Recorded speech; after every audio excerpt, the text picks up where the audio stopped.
ulikuwa uelewi hatima yako itakuwaje, kwa sababu uko na Yesu hakuna hofu tena. Hiyo ndio kauli mbiu ya makambi ya Pasaka mwaka huu. Na Mungu ametusaidia mwaka huu tuna makambi 78 nchi nzima.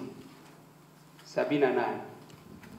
Tulianza na kambi moja Kasipete ilipozaliwa mwaka 92 ndo Kasipete ilizaliwa. Tulifanya kambi moja mwaka 93 na huyu mzee. Hawa ndio waanzilishi wa Kasipete. Na kambi la kwanza la Kasipete lilianza mkoani kwa mzee Kayange, mratibu wetu wa mkoa. Lilihudhuriwa na watu 162, huyu mzee.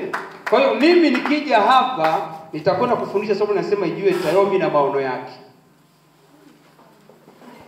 Na kwa sababu ninyi mko na historia, yani historia ninyi hamsomi kwenye vitabu, kama hamjui sasa ndo nawaambia historia yenu ninyi kwa habari ya Kasipete Tayomi hii hapa. Mzee naomba wapungie mkono. Hii ndio historia ya Kasipete Tayomi.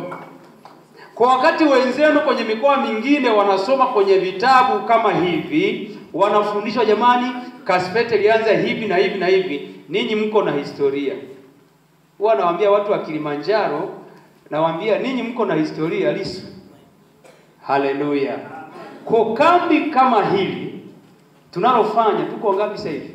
Tumefika ngapi? 300 plus. Hasa hao watu 300 hao, kambi la kwanza la Kasipete la mwaka 93 hawakufika. Ilifanyika ni chuo cha walimu, si ndio? Tulifanyia kanisa la KLPT. Ndio tumeanza somo hilo. Tulifanyia kanisa la KLPT Kilimanjaro, Marangu Mtoni, kwa mchungaji Seti Elikombe, mpaka leo yupo. Kwa askofu mishoni alifariki. Pigeni makofi mratibu. Hii ndio historia ambayo ipo. Kwa kama una swali lolote kwa habari ya huduma ya Kasipete Tayomi, lolote, mchungaji na mratibu wetu wa mkoa atalijibu.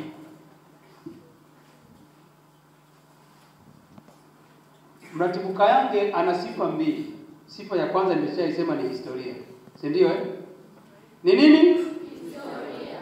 Lakini sifa ya pili ndio mwenyekiti wa bodi ya wadhamini Tayomi.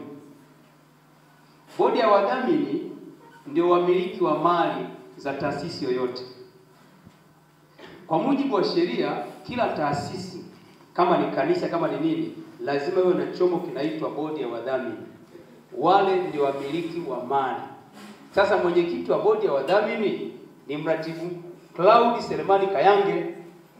Kwa hiyo nakwenda kufundisha kwa habari ya maono ya Tayomi na habari ya historia. Sifundishi kwa sababu historia hiyo hapa. Hebu mpigieni makofi.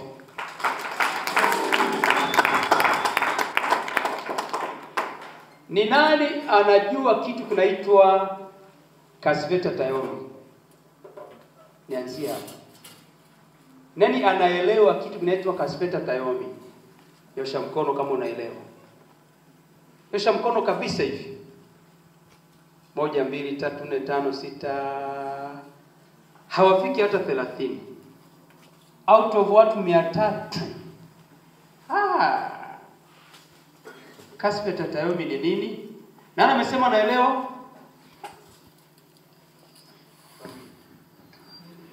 Bwana Yesu asifiwe. Amen.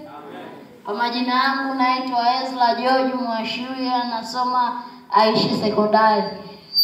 Mimi kama mimi ninavyojua, Kasipete Tayomi ni jumuiya ya wanafunzi walioko kama shuleni wenye imani ya Kipentekoste, na Tayomi ni bodi ya walezi au watumishi wenye wito wa kulea vijana walioko kama shuleni, yani wainjilisti, wachungaji na watumishi mbalimbali.